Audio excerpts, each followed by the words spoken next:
Баршаңызға қайырлы кеш қыздар. Бүгін сіздерге корейский салат дайындап көрсететін боламын. Құрамы қолжетімді әрі дәмді.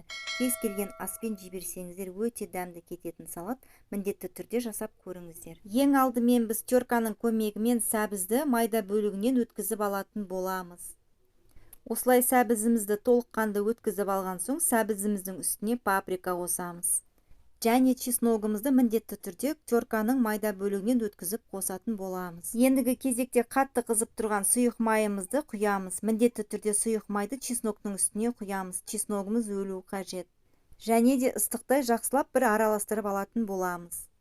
Негізі бұл жерде кішкене ғана сәбіз пайдалансаңыздар болады. Менің отбасымның мүшелері сәбізі көп болғанын қалағандықтан мен үлкендеу сәбіз қостым. Барлық құрамын яғни описание бөліміне қалдыратын боламын. Келесі кезекте свежий қиярымызды алып ұзынша етіп бірнеше бөліктерге бөліп тураймыз. Дәл видеода көріп тұрғандарыңыздай етіп ұзынша етіп тураңыздар. Сол кезде салаттарыңызда әдемі көрінетін болады. Құрметті қыз-келіншектер, менің арнама тіркеліп, лайк басып, комментарий жазуды ұмытпаңыздар. Алдағы уақытта мен сіздермен бұдан да керемет көптеген рецепттермен бөлісетін боламын. Турап алған қиярларымызды сәбіздің үстіне салатын боламыз.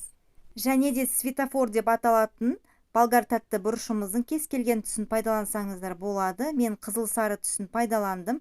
Ұзынша етіп турап қосамыз. Барлық көкөністерімізді осылай турап болғаннан кейін ендігі кезекте консервадағы фасолімізді қосатын боламыз. Салатымызға өте ерекше дәм береді. Жобамен 3-4 қасық қоссаңыздар жеткілікті. Барлық құрамын описание бөліміне қалдыратын боламын. Ал енді кез келген суға піскен етімізді қосатын боламыз. Сиыр еті, жылқы еті болса да болады, суға піссе болды. Және лимонның соғын қосатын боламыз. Байқаңыздар, дәнегі түсіп кетпесін, тек қана суын қосатын боламыз. Салатымызға өте ерекше дәм береді.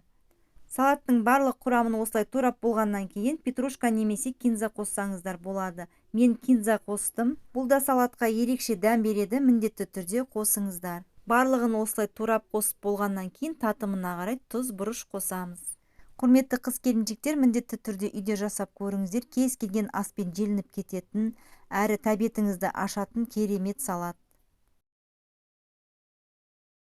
Барлығын жақсылап тұрып, күш салмай араластыратын боламыз.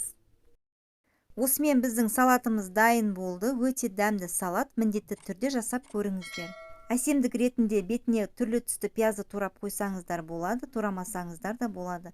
Осылай да әдемі көрінеді.